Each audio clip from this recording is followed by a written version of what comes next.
30 और 31, 30 और 31 नंबर के काव्य से शुरुआत करेंगे। सबसे पहले संस्कृत में नीता दीदी के माध्यम से। जी नीता दीदी, 30 और 31 नंबर का काव्य।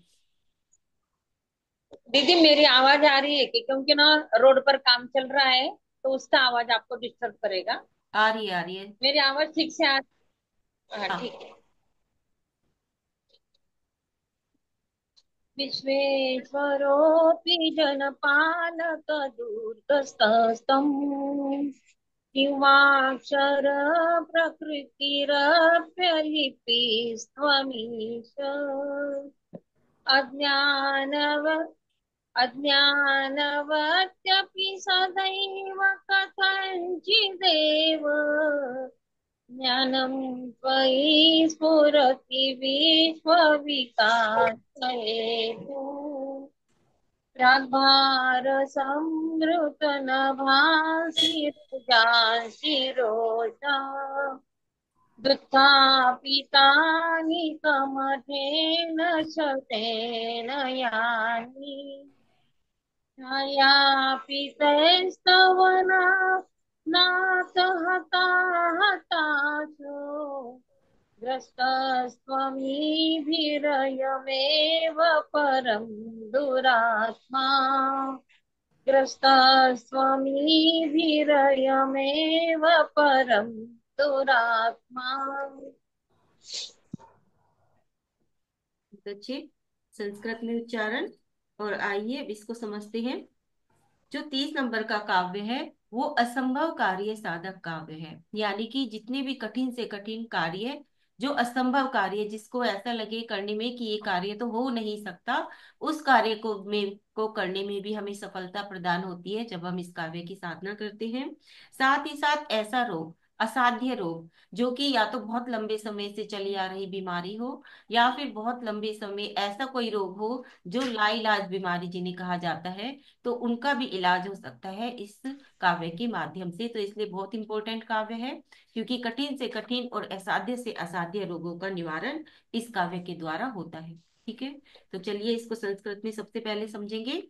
विश्वेश वरोपि जनपालक दुर्गतस्त्वम किम वाक्षर प्रकृति रप्य लिपि त्वमीश अज्ञान वत्यपि सदैव कथंचिते देवा ज्ञानम त्वयि स्फुरति विश्व विकास हेतु। हिंदी में आचार्य सौरभ सागर जी द्वारा रचित। तीन लोक के स्वामी होकर भी कहलाते हो निर्धन, है अक्षर स्वभाव आपका कर न सके तेरा लेखन। हे स्वामी अज्ञानवान भी कहलाते हो आप यहाँ, सकल लोक की सकल वस्तुओं के ज्ञाता हो आप यहाँ। तो देखिए यहाँ पर क्या कह रहे हैं। कह रहे हैं कि हे पार्शनाथ भगवान, आप तीन लोक के स्वामी हो, लेकिन फिर भी आप क्या कहलाते हो? निर्धन कहलाते हो। निर्धन कैसे कहलाते हैं? क्योंकि उनके पास रंच मात्र भी परिग्रह नहीं है, कुछ भी नहीं है, तो इसलिए वह क्या हो गए? जिनके पास कुछ भी नहीं है वह क्या है? निर्धन है। लेकिन उसके बावजूद भी वह क्या है? तीन लोक के स्वामी कहे जाते हैं। है अक्षर स्वभाव आपका कर न सके तेरा लेखन। आपके पास यानी कि संपूर्ण ज्ञान है, केवल ज्ञान है, अक्षर में आपका स्वभाव है, यानी कि दिव्य ध्वनि आपकी कीर्ति है, लेकिन वह क्या है? फिर भी लिखित रूप में कुछ भी नहीं है, यानी कि उसका लेखन नहीं है। ठीक है, इतना ज्ञान होने के बाद भी वह लिखित में नहीं है। हे स्वामी अज्ञानवान भी कहलाते हो आप यहाँ, आप अज्ञानी कहलाते हो। ठीक है, लेकिन उसके बावजूद भी सकल लोक की सकल वस्तुएं, यानी कि तीनों लोक की सभी वस्तुओं को आप अपने केवल ज्ञान के द्वारा पहचान लेते हो, जान जाते हो। तो यहाँ पर विरोधाभास अलंकार बताया गया है, यानी कि विरोध हो रहा है, उसके बावजूद भी दोनों चीजें आपस में एक दूसरे से जुड़ी हुई हैं। विरोध बैर वाला विरोध नहीं है, यहाँ पर जो विरोधाभास है तो उसमें एक आपस में एक दूसरे से जुड़ी हुई चीजें हैं। ठीक है, क्योंकि वह निर्धन है, लेकिन उसके बावजूद भी वह कैसे हैं? स्वामी है तीनों लोगों के। वह ये अक्षर में उनकी दिव्य ध्वनि कीर्ति है, उसके बावजूद भी उसका लेखन नहीं है।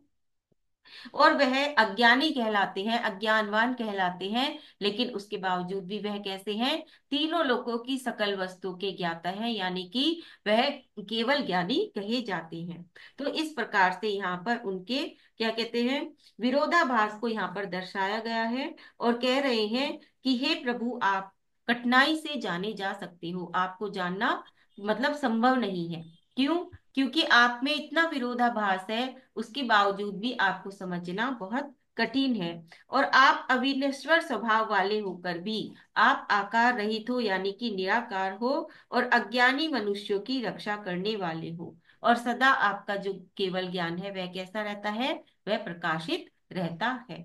तो इस प्रकार से यहाँ पर विरोधाभास अलंकार का प्रयोग करते हुए प्रभु की महिमा को, उनके गुणों को यहाँ पर बताया गया है। जैसे कि मैंने कहा, इसमें असंभव से संभव कार्य को करने के लिए यह काव्य है। तो उद्देश्य इसका क्या है? कठिन से कठिन कार्य व असाध्य रोगों का निराकरण और हर कार्य को संभव करने की क्षमता इस कार्य इस उसमें काव्य में है। समस्या क्या है? असाता कर्म का उदय। देखिए, जब भी कोई लंबी बीमारी होती है तो इसका मतलब हमारा असाता कर्म का उदय है, या कोई बहुत बड़ी परेशानी जो कि हमारे कार्य नहीं बन पाते, वह भी हमारे असाता कर्म का उदय है। तो इसका मतलब समस्या है असाता कर्म का उदय, और साथ ही साथ जीवन में लगातार असफलता का सामना करना। तो इन सभी चीजों के निवारण के लिए हम ये 30 नंबर का काव्य कर सकते हैं। सबसे पहले वही काव्य को 27 बार पढ़ना है, रिद्धि और मंत्र की जाप करनी है। तो रिद्धि और मंत्र की इसमें, क्योंकि असंभव कार्य है तो हमें इसमें एफर्ट्स भी ज्यादा डालने पड़ेंगे। तो इसलिए 60 दिन तक आपको इसके रिद्धि और मंत्र की जाप करनी है, साधना इसकी 60 दिन तक की जाएगी। और 60 दिन में 51,000 माला आपको पूरी करनी। ठीक है? और ज्यादा कर सकते हैं तो बहुत अच्छी बात है, नहीं 51,000 माला तो आपको इसमें पूरी करनी ही करनी है। इसमें जो द्रव्य है वो जल का प्रयोग किया गया है, क्योंकि जो जल है वह क्या करता है? शांति प्रदान करता है। दिशा इसकी पूर्व है, समय ब्रह्म मुहूर्त, आसन काला, माला रुद्राक्ष की, और रंग भी काला। दिन मैंने बताई दिए 60, और जाप संख्या 51,000। और क्या करना है? तो 60 दिन तक लगातार जो पुरुष है वो शांति धारा कर सकते हैं। ठीक है? लगातार, क्योंकि जल का प्रयोग है, तो जितना शांति धारा करते हैं उतना ही हमारे कर्म भी शांत होते चले जाते हैं। तो जब भी कोई कठिन कार्य सामने आ जाए, कठिन से कठिन परिस्थिति आ जाए, तो तब शांति धारा करें, उससे हमारे कर्म शांत होंगे। ठीक है? और जो स्त्रियां हैं वह शांति धारा अगर नहीं कर सकती, तो वह क्या करें? वह शांति धारा को देखें, अपने भाव लगाएं, यह भावना भाएं कि हे प्रभु, एक दिन हम भी आपकी शांति धारा करें। तो इस प्रकार से शांति धारा 60 दिन तक लगातार करनी है या देखनी है। और क्या कर सकते हैं? जल का प्रयोग है तो प्याऊ लगवाएं, क्योंकि पानी का दान करें। ठीक है? चाहे जितना हो सके पानी का दान करें, प्याऊ लगाएं, पानी की ज्यादा से ज्यादा बचत करें। ठीक है? तो इस प्रकार से प्रासुक पानी को पिए, प्रासुक पानी का प्रयोग करें। तो जितने भी जल का एक जीव है उनकी क्या करनी है? उनकी रक्षा करनी है। तो इस प्रकार से हम इसमें यह कर सकते हैं। अब इसके रिद्धि और मंत्र हैं। रिद्धि है ओम ह्रीम अरहम नमो भद्दाए। मंत्र है ओम ह्रीम श्रीम क्लीम ब्लूम प्रोम ह्रूम नमः स्वाहा। इसमें जो फल है ऐसा है कि कच्चे मिट्टी के घड़े से भी कुएं में पानी निकाला जा सकता है, इस प्रकार की इसकी वे है। यानी कि कच्चा मिट्टी का घड़ा है वह तो पानी में घुल जाएगा, लेकिन कच्चे मिट्टी के घड़े से भी हम कुएं से पानी निकाल सकते हैं। इतना असंभव कार्य हम इस काव्य के द्वारा कर सकते हैं।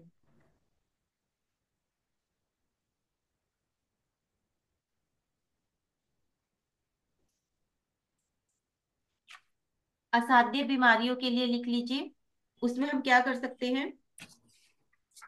अगर परिवार में कोई असाध्य रोगी है तो एक देशी अखंडित पान, पान जो आता है खाने वाला, देसी देसी पान होना चाहिए, अखंडित पान, गुलाब के फूल, कुछ पताशे, जो सफेद वाले पताशे आते हैं वो, पानी में रखकर, पान में रखकर, सॉरी, पान में रखकर मूल मंत्र पढ़ते हुए या यह काव्य पढ़ते हुए रोगी के ऊपर से आपको 31 बार उतारना है। रोगी के ऊपर से 31 बार उतारे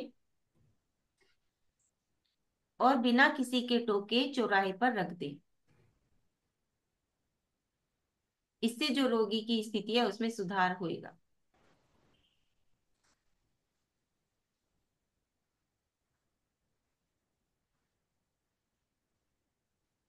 और क्या कर सकते हैं, तो करमाले, करमाला आता है, करमाले की फली पास में रखने से भी स्थिति ठीक हो जाती है।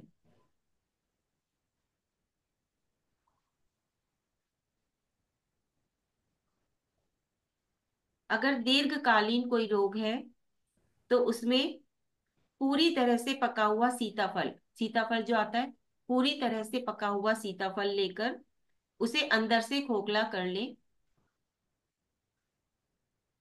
फिर उसमें 7 लौंग, एक खोटा सिक्का, रोगी के ऊपर से 7 बार उतारकर, 7 लौंग और एक खोटा सिक्का उसके अंदर रख के ऊपर से 7 बार उतारकर मंगलवार के दिन हनुमान के मंदिर में चढ़ा दे और पीछे मुड़कर ना देखे। ठीक है, और फिर घर पर आकर या तो सर्व रोग की जो मंत्र है रोग मुक्ति का, या फिर इसी काव्य का जो मंत्र है वह, या फिर पार्श्वनाथ चालीसा पढ़े। ऐसा 7 मंगलवार तक करना है। ठीक है, या तो इसका मंत्र, या फिर कोई और रोग मुक्ति का मंत्र, इस काव्य का मंत्र, या फिर पार्श्वनाथ भगवान का चालीसा, आप कुछ भी पढ़ सकते हैं। ठीक है।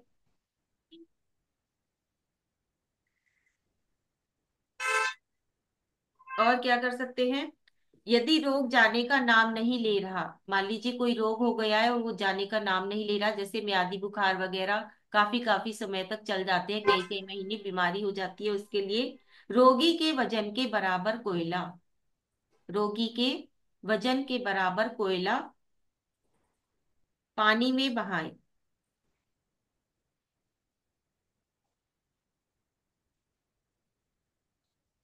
व इस काव्य के मंत्र और रिद्धि की जाप करें तो लाभ होगा।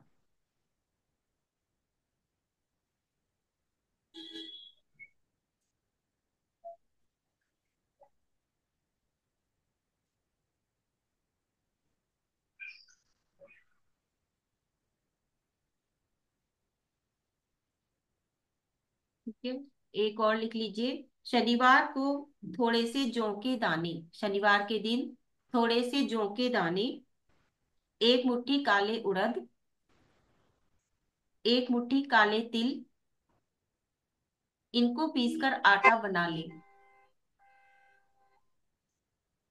और इसकी एक रोटी सेक ले, एक रोटी बना ले इसकी। फिर उसके ऊपर तिल का तेल चुड़प दे, चुपड़ दे, तिल का तेल चुपड़ दे और उसके ऊपर गुड़ रखकर रोगी के ऊपर से 7 बार पैर से लेके सिर तक, ठीक है, इस प्रकार उतारना है। कुछ भी पढ़ते हुए, या तो यह काव्य है या फिर नमोकार मंत्र, कुछ भी पढ़ते हुए उतार कर भैंस को खिला आए। ऐसा 7 शनिवार करना है।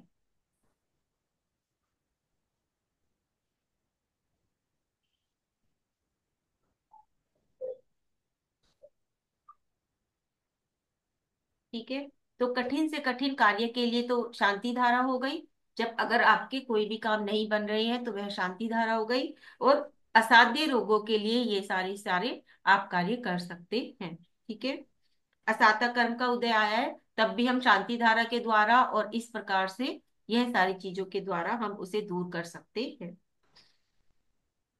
इसकी जो भावना है वह है, मैं हर असफल कार्य को सफल करने में सक्षम हूँ, मैं हर असफल कार्य को सफल करने में सक्षम हूँ। इसका बीजाक्षर है ठे, ठे ठठेरा। ठीक है, और उसके आगे विसर्ग लगा लीजिए, ठे। तो ये कठिन से कठिन कार्य को भी सही कर देता है। है बीजाक्षर।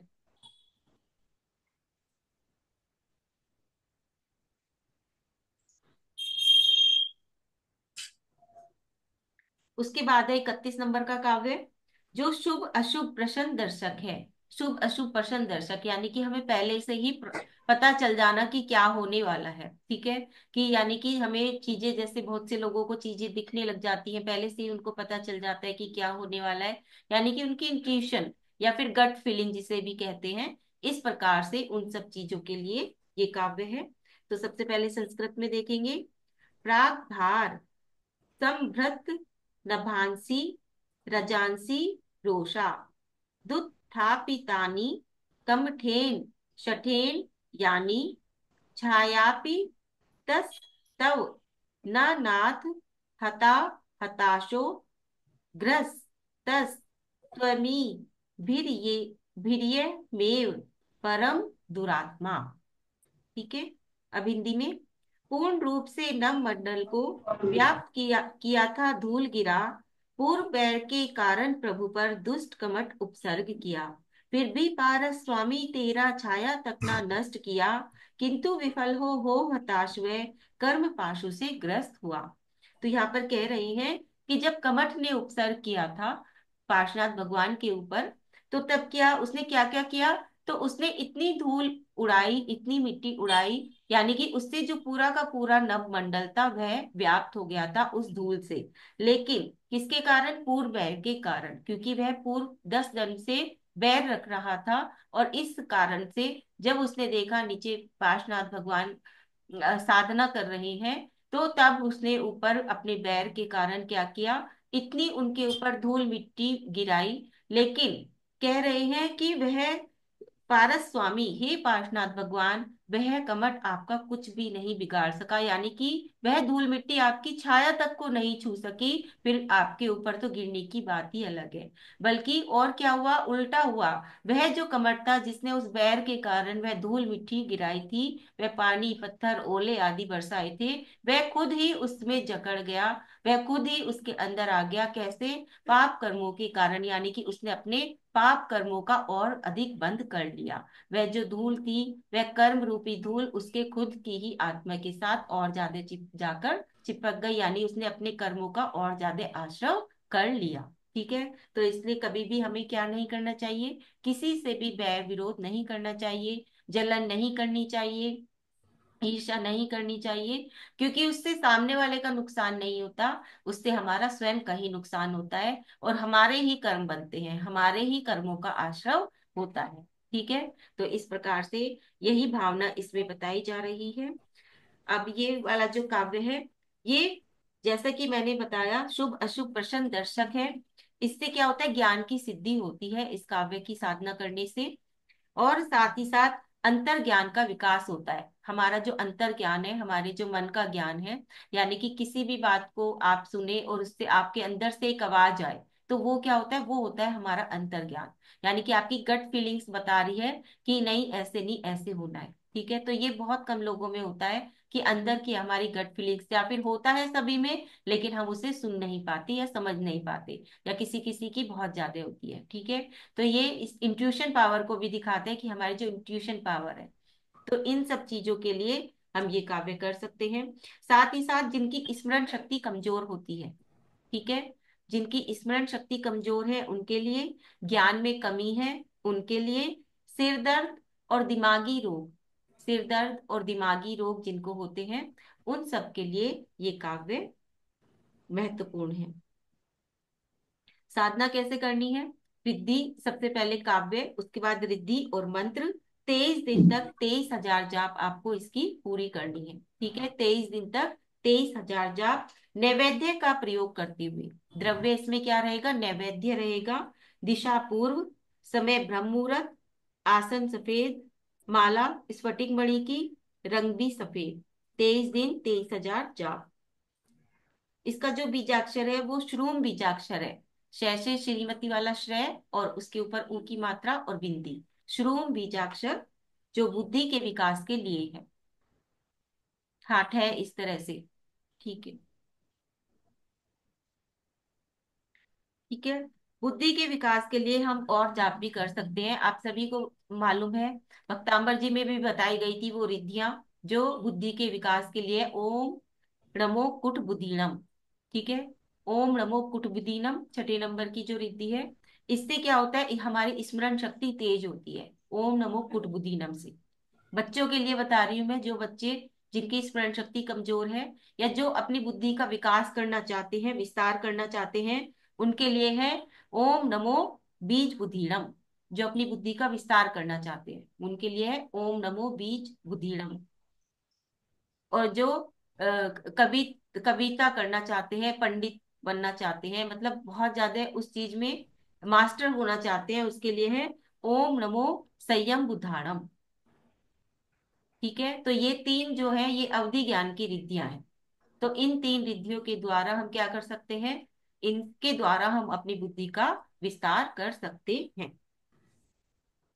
इसकी जो भावना है वो है मैं सम्यक ज्ञान से परिपूर्ण हूँ। भावना है मैं सम्यक ज्ञान से परिपूर्ण हूँ। और इसकी रिद्धि है ओम रीम अरहम नमो वी या वड़ ब बत्ताए।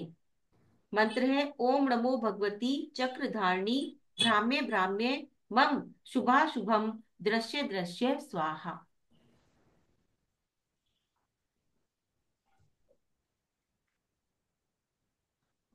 क्योंकि सिर के दर्द की भी है इसमें और दिमागी रोग भी है, तो उसके लिए भी बता देते हैं थोड़ा सा।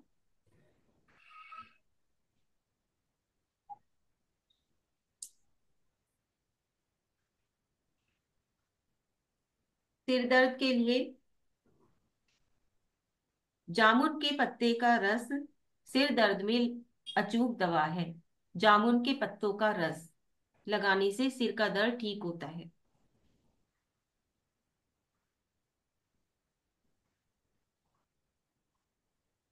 मोलश्री का अर्क, मोलश्री का अर्क सिर पे लगाने से तुरंत लाभ मिलता है।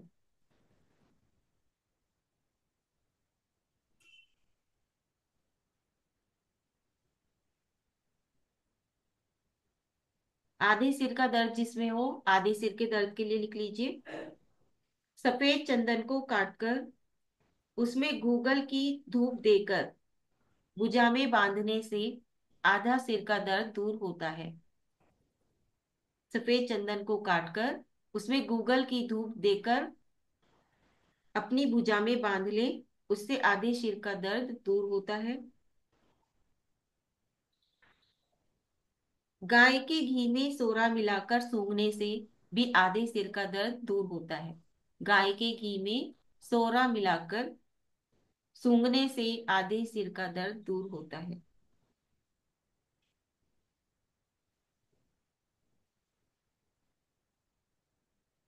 नौशादर और बड़ी इलायची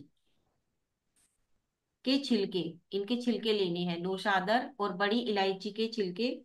अब इन दोनों को बारीक पीस लें।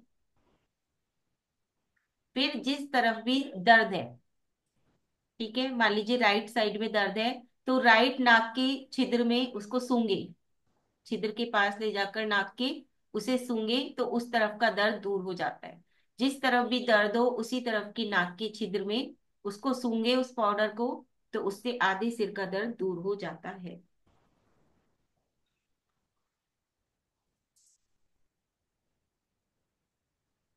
दिमागी रोग, अगर मानसिक रोग है तो शयन कक्ष में शुद्ध घी का दीपक जलाकर रखें और गुलाब की अगरबत्ती जलाएं।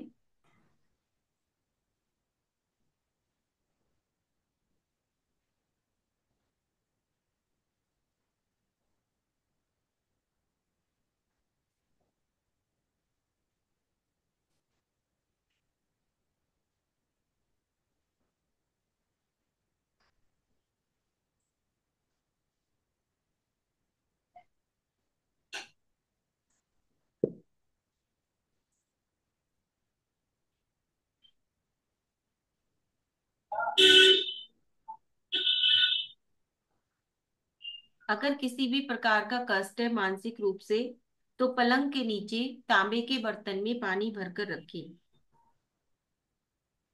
और तकिए के नीचे लाल चंदन भी रख सकते हैं। लाल चंदन।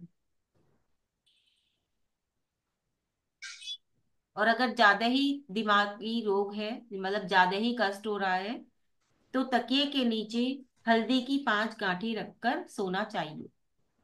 अगर ज्यादा ही रोग है मानसिक।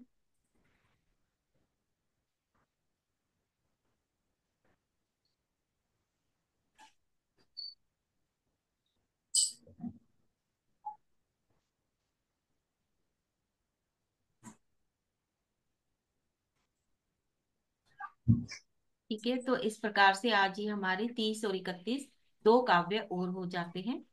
अब अगर किसी को कुछ पूछना है तो पूछ सकते हैं।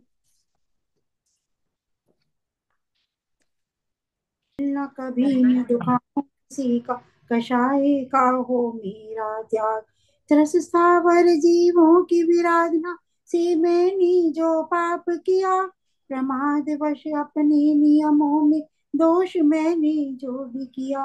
काव्य अर्थ व उच्चारण में यदि कुछ भी अशुद्ध कहा, क्षमा प्रार्थी हूँ प्रभु, करता हूँ मैं अपनी धरा। सम्यक श्रद्धान बना रहे, समाधि मरण हो प्राप्त मुझे। परिणामों में शुद्धि हो, भव भ्रमण का हो नाश मेरे। परिणामों में शुद्धि हो, भव भ्रमण का हो नाश मेरे। जिनवानी माँ हमारी सन्मार्ग दिखाती, नमन करें जिनवानी को, माँ है परम उपकारी। विनय करें जिनवानी की, माँ है परम हितकारी। भव्य भावना जगा हृदय में, जीवन मंगल में कर दो। हे जिनवाणी माता, अंतर ज्योतिर्मय कर दो। जिनवाणी का सार है भेद ज्ञान सुख का, जो अंतर में धारते वे हो जाते भव पार। जिनवाणी माँ को नमन करे, हम हो जाएं भव पार। सभी को